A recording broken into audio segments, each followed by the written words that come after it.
Pane murume abatwa aine musoro wemunhu uri muplastic. Guys, zviri kuitika munyika yedu yeZimbabwe zvinoshamisa, zvinokatyamadza. Anyway, handisati ndamboripota nyaya dzakadai. I don't know how authentic this is, but pane maphotos ari kutenderera pasocial media zvekutodaro. I am going to be showing you one of the photos here of the man wacho ari kunzi abatwa. As you can see, that guy akagara pasi apo uyo ndiye ari kunzi abatwa, and you can see kuti pana vanhu vakawanda vari kutotora maphotos zvinhu zviri kuitika izvozvo guys. So zvinhu zvinotyisa, ende zviri kunzi hanzi abatwa achida kucrossa kuenda kuMozambique. Ndo kutaurwa kwazviri kuitwa. So guys, pakaipa. I'm going to be showing you photo remusoro wacho.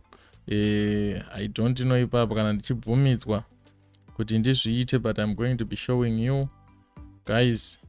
Uyo ndo musoro wacho uri apapo uyo wemunhu wacho. So pakaipa. Munhu uyu atotadza kutotamba 2025 wake zvakanaka, atopindana nema1. So guys, let me know in the comment section kana nyaya iyi manga mainzwawo iyo iyi yekuti pane munhu abatwa aine musoro wemunhu uye angaida kucrossa kuenda kuMozambique. Let me know. Ndangoitawo manzwiranzwirawo.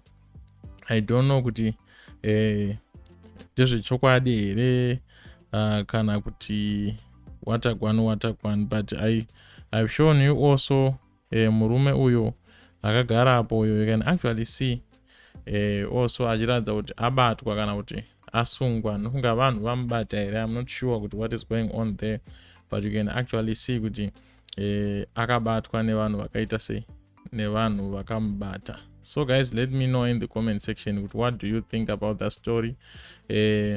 Story mambosanganawo nayo here muma streets social media, kana kuti inini ndiri kutotangawo panapa kutoti ndiite sei, kutoti nditaure nezvayo guys. Anyway, tichangoramba chingokupai ma-updates ezvinhu zvinenge zvichiitika. Zvinotyisa zvinenge zvichiitika munyika. Vanhu vari kutsvaga mari, vanhu vanoda kupfuma very very quick.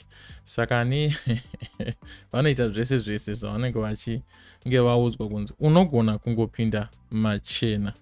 So I don't know guys, my quick get rich scheme. I don't know. You can see there are a lot of people there vari kutotora maphoto. So guys, let me know in the comment section kuti what do you think about this? How true is this? Nyaya yasvikawo kwamuri here? Mambonzwawo here nezvayo?